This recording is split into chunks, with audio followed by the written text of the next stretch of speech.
Symbols don't survive centuries because they're frightening. They survive because they mean something. Long before horror repurposed them, symbols were used to guide people through uncertainty, through darkness, through moments where logic alone wasn't enough. Kings, stars, mirrors, light, these aren't random images, they carry memory. And when those symbols are removed from their original meaning, when they're stripped of context and dropped into modern horror spaces, they don't lose their power, they change shape. What once guided begins to intimidate. What once revealed begins to distort.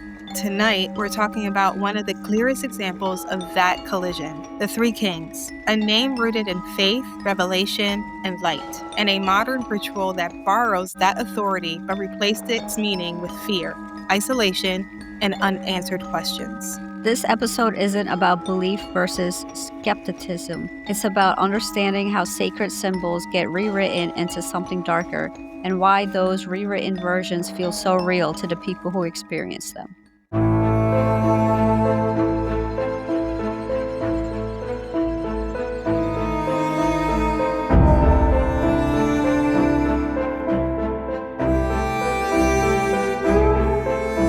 Historically, the Three Kings, more accurately known as the Magi, were never figures of ritual. They didn't summon anything. They didn't demand answers. They followed a sign that appeared, not one they tried to create. They were observers, witnesses, seekers who understood that revelation isn't something you force open. It's something that you recognize when it arrives. Their story is about movement towards light, not fixation, about arrival, acknowledgement, and departure. And that last part matters because sacred encounters usually end with release, not obsession. And despite being called kings in tradition, they weren't royalty at all.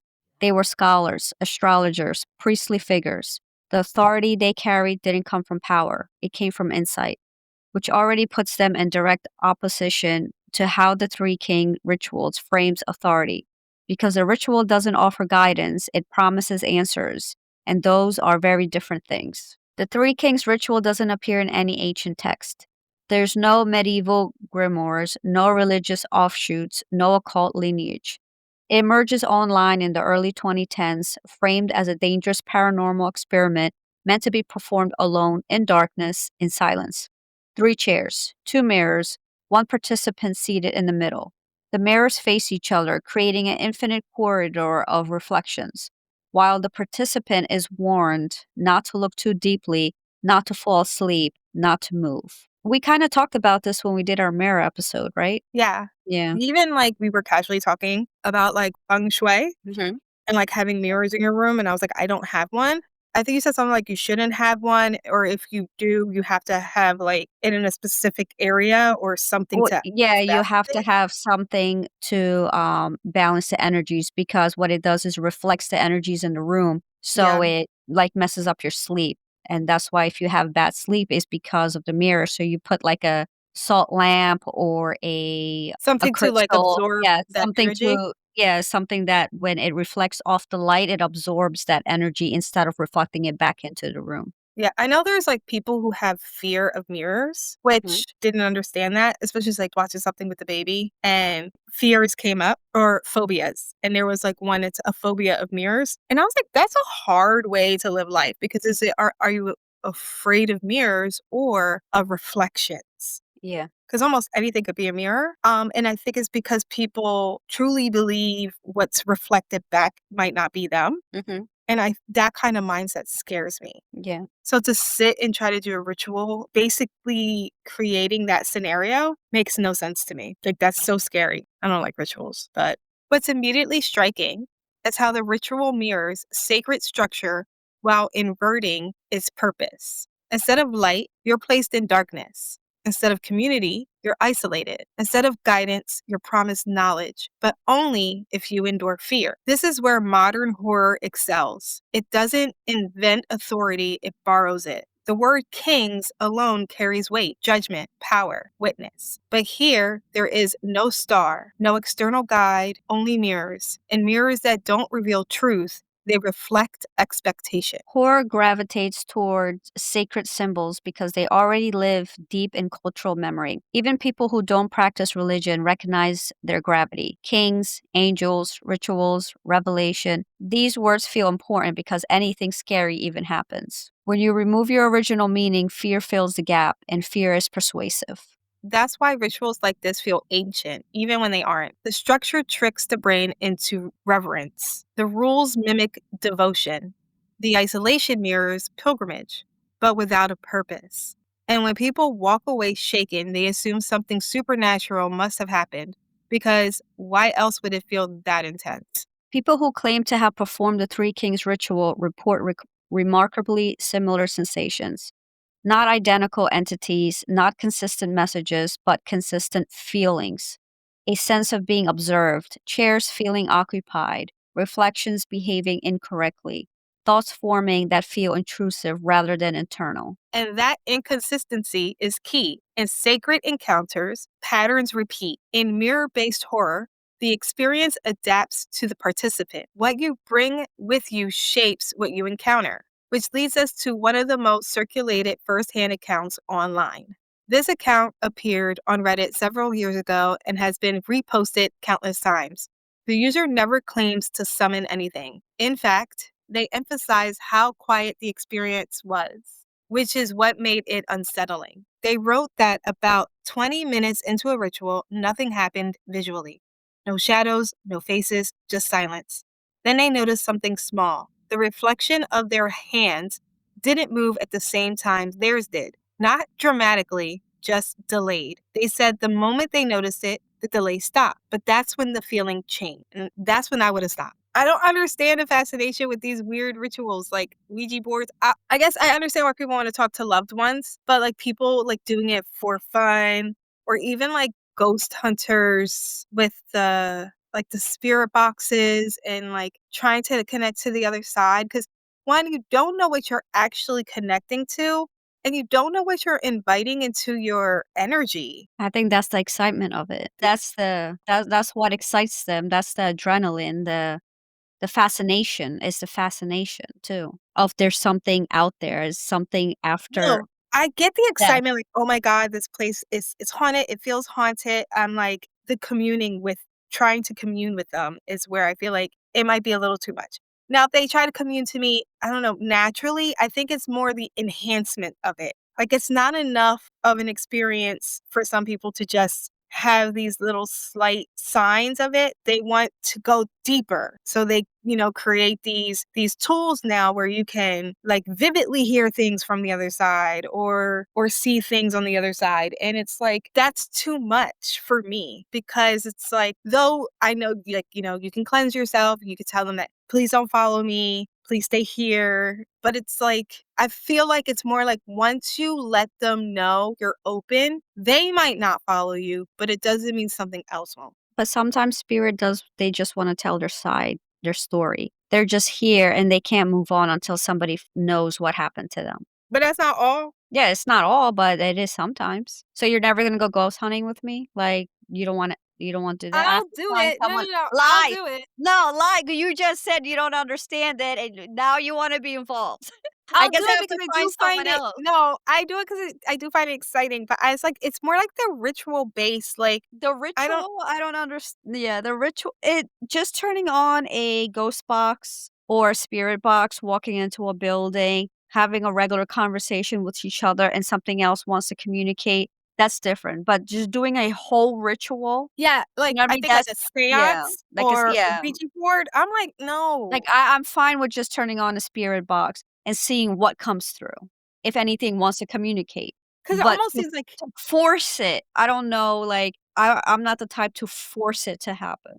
yeah. Yeah, I mean, it kind of seems like what with the spirit box or whatever. It's you're. I feel like maybe you're probably just getting surface. mhm. But then there are some tools where it's like I feel like it's going deeper, like deeper into the other side or the void. And once you go deeper, you don't know what you're gonna get. And I'm like, that's how are And people then not that's scared? when spirits, I think, get angry when you force them to speak to you when they don't want to because of this ritual that you're doing, you know what I Yeah. mean? That's where the anger comes from, and I think that's when people get hurt. I think a lot of times too, a lot of these people who do it, I don't think they actually believe it's real. Mhm. Yeah. I I think think a they lot of there's a lot of skeptics that are like, "Oh, let's see what happens. It's not real anyway." "Oh, it's for fun, it's Yeah. funny." According to the post, the room began to feel full, even though nothing had entered it. The user described the sensation as being evaluated, not threatened, like something had noticed them noticing it. They ended the ritual early, not out of fear, but instinct. It was out of fear. Not out of fear, but by instinct. That to me, that's a cop out. Felt like there was a presence in the room and you couldn't see it. You got scared and you ended Yeah. the ritual. Like, Your that's fear. your You got instinct scared. triggered your fear response. Or your fear triggers your instinct.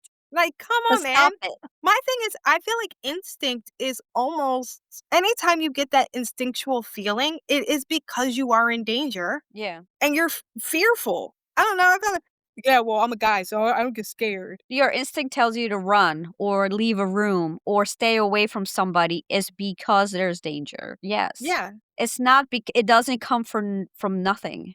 it's because they just didn't want to admit it. Even when you have motherly instincts because your child is hurt or something is wrong, is because of that danger, that fear. Yeah. What stayed with them wasn't a visual memory, it was the after effects. For weeks afterwards, they reported catching reflections out of the corner of their eye that felt wrong, not frightening, familiar, as if something had learned how they see themselves. They ended the post with one line that struck with a lot of readers: "I didn't see anything. I think something saw me." No, something did see you. There's no I think. Something did see you, because if your reflection was delayed, that was no longer you in the mirror. Yeah. That was something mimicking you and letting you Something know they saw were you. there. Yep. Mhm. Because you playing with stuff you don't know about. Yeah. That too, I think what I don't like about rituals, it's never people who are truly experienced at it or know what to do. Like, he ended it. But my thing is, did you end it properly? Because then you shouldn't feel this presence anymore if you ended it properly. It was there a proper way to end this ritual? People just like, oh, it's a Saturday night, we're bored, let's go hang out at somebody's house and let's do this nonsense. Or You even when you ended play it. with the Ouija board, if you don't end it properly, you leave the doorway open. Yep. So, I'm sure it's the same thing with this mirror ritual, Yeah. you know what I mean? So and the people that actually know anything about it and they are professionals, they don't do this for fun. They don't do it at No. all, if They anything. don't. And a lot of times I feel like they also warn people not to go messing with this stuff unless you Yeah. have maybe someone who is a professional who does this all the time, who has protections doing it. Is that you sitting here willy-nilly doing this stuff, you got any protection on you? And it's for a real reason when they do it, you know what I mean? Like, somebody called them because something's going on in their house or whatever the case is for their job, whatever it is. It's not just, "Let's go play and Yeah. find out if it's real." Yeah, it's research. And Yeah. I can understand doing it for a more intellectual reason than someone just wanting to play around with it, because people have the curiosity of things they don't know about. Mhm. But then that's how people gain information. But then you'll have people who they read a book or they saw a show or they heard a story and they're like, I want to do that. Like, what was that elevator one? Remember I there, was there was just thinking about that. the I elevator was just thinking of ritual? that. Yeah, and then you go to, you hit a certain type of buttons in a certain way to take you to floor, Yeah. 13 because there is no floor 13. And I was like, why would you want to do that? What if you get lost or trapped? I'm good. Mhm. I'll take the steps. Yeah, you don't know what floor 13 is gonna take you in. It could be your worst nightmare, It and could now be your you're worst nightmare. trapped. And then who's to say you're gonna be able to even leave once you're there, Exactly. you know? Who's to Uh, say the doors of the elevator close and the elevator disappears because it's not even supposed to be on that floor? yeah, yeah, And now and now how are there's you no gonna find it? buttons on Exactly. the other side Now to you get gotta you wait till somebody else does a ritual for the elevator to appear so it can open so you can run in. That's like, Tony and his wanting to astro project. That's great. You do you. And then he's like, "Oh, but you do things so easily. You can do this, you can do that. How come it's easy for you?" I said, I don't know why. I think because I'm not really trying. It's just probably already innately in me because I'm so sensitive. But I'm also not interested in leaving my body in space. I'm good. You don't know what's out there. You don't know what happens once you leave your body. Like, you leave your body vulnerable. And there's too many things that are unknown already in this world. I don't need to do that too. It's like exploring space. I don't want to. I'm good right here.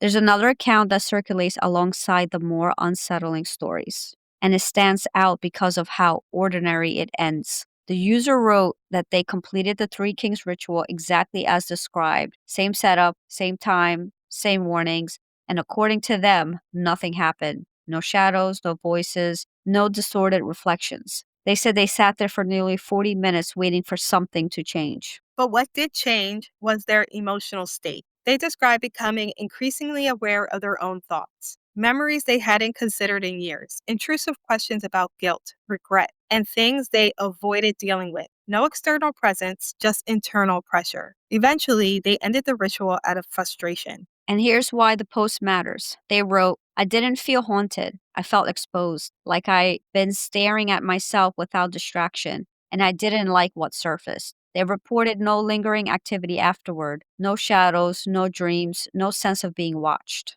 They ended their posts with a line that feels just as important as the scarier one. Nothing followed me, but I understand why people think something does. It sounds like reflective meditation. If you're always distracted, you don't have time to think. So, of course, you have all these thoughts. You're sitting there for 40 minutes doing nothing. You Or got no maybe like even phone. like shadow work. But, like, you have no phone, no TV, there's nobody there to distract you, nobody there to talk to you, there's Yeah, no music. meditation. Yeah. You're literally sitting there for 40 minutes? Well, no, because you can't close your eyes. So, you have to stay awake, you have to stay still. I forget what the other rule But you is. can meditate with your eyes open. That's true, but he's not trying to meditate. Oh, and you can't look directly into the mirror. So, you're there completely still, and it is like you're going into a meditative trance. Of course, all these thoughts are popping in your head. You Mhm. you got nothing else to think about. The ritual didn't work.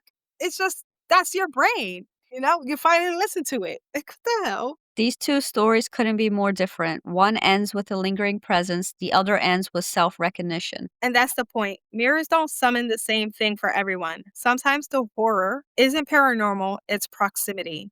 There's a reason mirrors are everywhere in folklore. They don't just reflect faces, they destabilize perception. In low light, the brain fills gaps. It creates movement, faces blur, identity softens. This isn't weakness, it's pattern recognition without enough information. And symbolically, mirrors belong to the realm of the moon, reflection, illusion, subconscious truth rather than divine truth.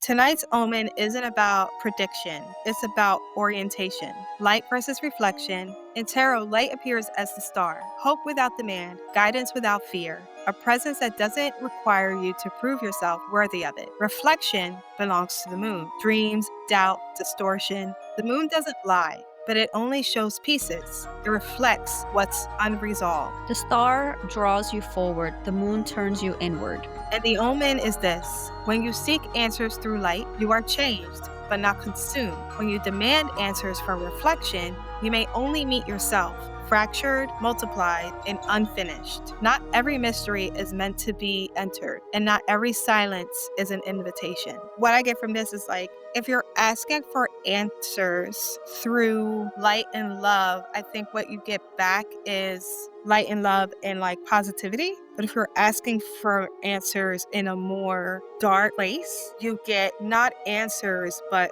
more questions. Because it's like I was saying, if you pull a star card, you get hope and you get guidance, and it's to prove yourself worthy. But if you pull the moon, you get dreams, doubt, distortion, and it doesn't lie, but it reflects what's unresolved. So, but is that in any case, say you do a light ritual instead, what would you gain from doing a lighter ritual than something like this, which is a dark ritual? You know what I mean? Yeah. I wonder if there are any light rituals. That's a Google search. Light like candle light or like actual Maybe like light? candlelight. Because it seems like, okay, so they put these mirrors up. They put the 3 chairs because it's supposed to be 3 kings. And they put the mirrors up to have a continual portal open. But you're doing it at 3:30 in the morning in the dark. And you can't sleep, you can't move, and you can't look at the mirror. It feels dark. Mhm. So is there one that you have to do in the light? Maybe midday, early morning, like something like that? A more like of a divine type of ritual Mhm. compared to the dark ones. It seems like people only are interested in dark rituals. Yeah. But like 3:30, that's when the veil is thinnest Yeah. and maybe you'll get an answer. But like let's say do a light ritual like in sunlight and that timing. I don't think the veil is thin. That's why everybody does these rituals around 3 to 5 in the morning. But who said so? I don't know. That's what I'm saying. Maybe it's not true, but that's what everybody says. That So is true. No, I know. somebody knows something. There are light rituals. So there are light rituals, and you can do them at sunrise or sunset, but more so in the morning, starting with lighting a candle. Because I was like, like thinking of something like that, envisioning lighting a candle every morning, it gives me a feeling of like lightness. Where this stuff is like, I feel how dark this ritual could be. I'm not down. And I'm putting chairs out. No. People be testing. They be testing the universe. And Mhm. y'all not gonna like when the universe answers back. They tired of our shit already, okay? All these movies that we got, like The Happening and all that stuff might come for real, and you over here playing games.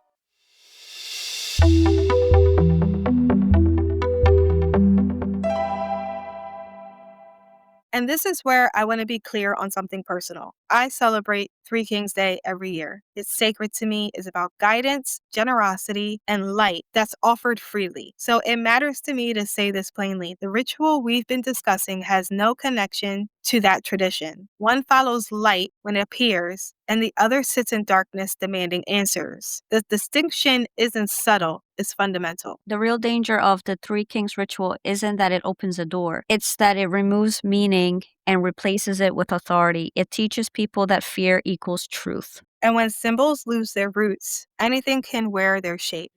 That's creepy because there are a lot of stories about this ritual on Reddit, and it seems everyone has a different experience. But it also makes sense because there's only three rules, but the three rules don't actually really guide you. Hmm. So everyone's having different thoughts in their mind. They're going in with different types of intentions. So everyone's experience is going to be different because you're not centering yourself in a plan on why you're doing this and what you want out of it.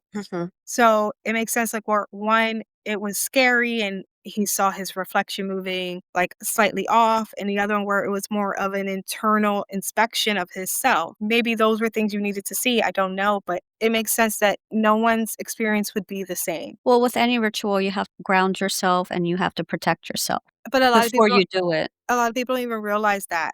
Yeah, a Again, lot. they play with these things like they're games. I'm like the baby. He know better. He don't be bringing nonsense in my house. I don't have time for that. Don't make me dip you in holy water and sage. That's like he got in the car the other day, and I think we were in the car for a couple minutes, and I was like sniffing, and I'm like, "What's that smell?" And Tony was like, "What?" And I'm like, "I don't know, but I smell something." So I sniffed him, and it wasn't him. And I told the baby, "Come here." And he leaned over and I sniffed him. And I'm like, "Where's your sweater?" And he gave me a sweater and I sniffed it. And I'm like, "That's what it is." I said, "You're around sage?" He's like, "Oh, yeah. His friend burns it." And I said, "Huh." And Tony's like, "What? What does that mean? What does that mean?" I said, "It's fine. But I'm just saying I smelled the sage and I'm just calling it out." And Tony was like, "Listen, do we gotta bless him?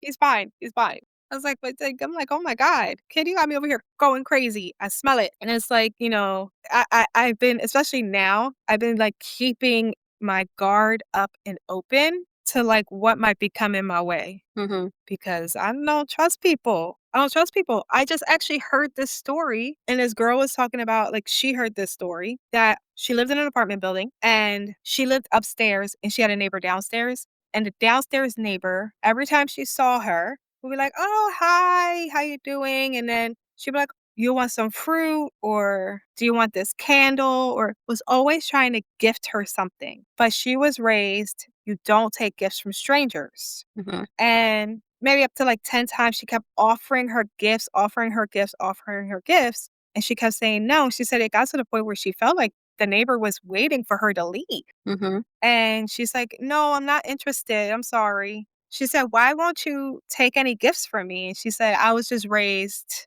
you don't do that." And she said one day she went to the dumpster to try something. And when she turned around, the neighbor was there. And she was like, she handed her something. I forget what it was. And she said, "Oh, no, no, it's okay. I don't want it. I don't want it." And she was like, "You never take anything from me." She's like, "You know what? if I see you tomorrow, I'll take a gift from you. She said, just so I could get back Mhm. into my apartment because she felt cornered. So then the next day, she like made sure she left and didn't run into the neighbor. But she said when she came home, her neighbor was already waiting outside her That's apartment. creepy. And she said, "Oh, I got something for you." And she said, "No, it's okay. I don't need anything." And she said, "You said you promised." Mm, And she said, "Okay." The neighbor pulled out a mirror. It was one of those, like, long wall mirrors. mhm. And she said it looked like one of those wall mirrors that, like, are, like, 5 pounds. And I'm like, "Oh, I know what you mean." Like, those little cheapy ones are, like, 20 bucks. Yeah.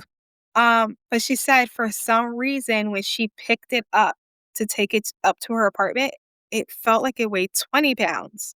Mhm. And she was like, "Oh, that's weird. Like, why it weighs so much heavier?" She didn't wanna take it into her apartment because when she opened the door to take it in, she felt resistance. Mhm. And she was like, "Oh, that's weird." But she thought maybe it was just, like, airflow. Mhm. So she went in and she left the mirror at the door. Yeah. Anyways, later on that night, and she calls her mom, and she tells her mom the story, "Oh," and her mom flips out, and she said, "I told you to never take gifts from strangers. Where's the mirror? It's at the front door." She said, "Alright, well, put me on speakerphone so we could do a prayer out loud." Mhm. So she's telling her mom, "Oh, you're overreacting." And I'm like, "If that's my mom, Mhm. yes, ma'am. Do I Mhm. need to light candles? Exactly. Do I need sage? What do I need? Cause oh, my mama, she a witch too, okay?" And I'm like, "Okay." So she put her on speakerphone and she said, "We're gonna pray out loud." So they prayed out loud, and then her mom was like, "When we hang up, I'm gonna continue to pray for you." She said, "Grab some salt." And she said, "For what?" And she said, "To line your door." She's like, "Oh, that's a waste. I don't need to do it." She said, "Get some salt and line your door." And I'm thinking like, "Bitch, you was doing too Mhm. much."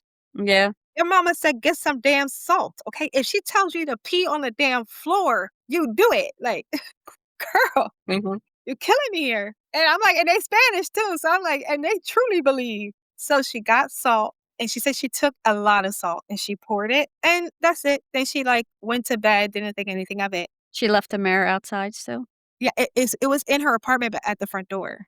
She said she woke up the next morning and she actually completely forgot about the salt until she opened her door and the salt was moved. Like something tried to like hit it trying to get in. Mhm. And then she saw a salt trail leading all the way to the mirror. She says she picked that mirror up and threw it in the dumpster right then and there in her pajamas. But Mhm. what's crazy is her neighbor never offered her a gift again after that. Mhm. She's seen her, but never didn't even speak to her anymore. And I'm like, oh, Wow. that's the devil. But then I was Yeah. thinking like too, I understand not taking gifts from strangers because that's weird. But this Yeah. downstore neighbor, this is someone she's seen almost every day. And that's not really a stranger, it's more of an acquaintance. So where does that line start? Yeah. So a person 'Cause could people exchange gifts with their coworkers mhm, and their neighbors, like, you've known them for a while.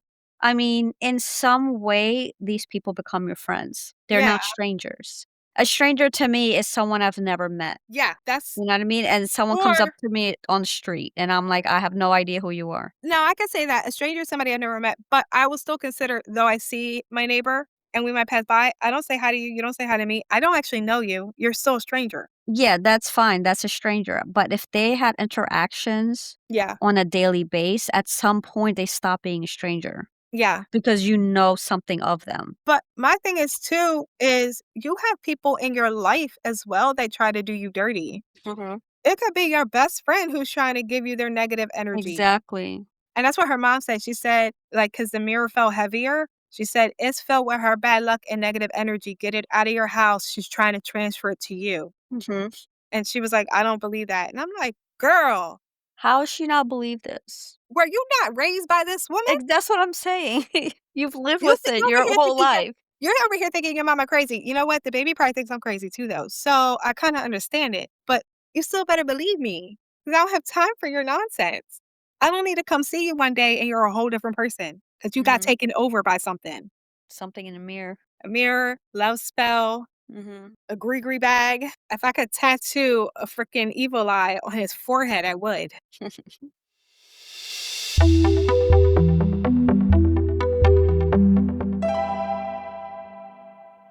Horror will always borrow from the sacred because sacred symbols already carry weight. But understanding where a symbol comes from, what it was meant to do, gives that power back to us. Not everything ancient is sacred. Not every ritual is holy. And not every shadow deserves your attention. So stay vigilant, stay awake, stay aware of the shadows that follow, because not all shadows are harmless. Bye. Bye. Especially with this episode. This is making me look at things differently. It's freaking me out. I don't like it.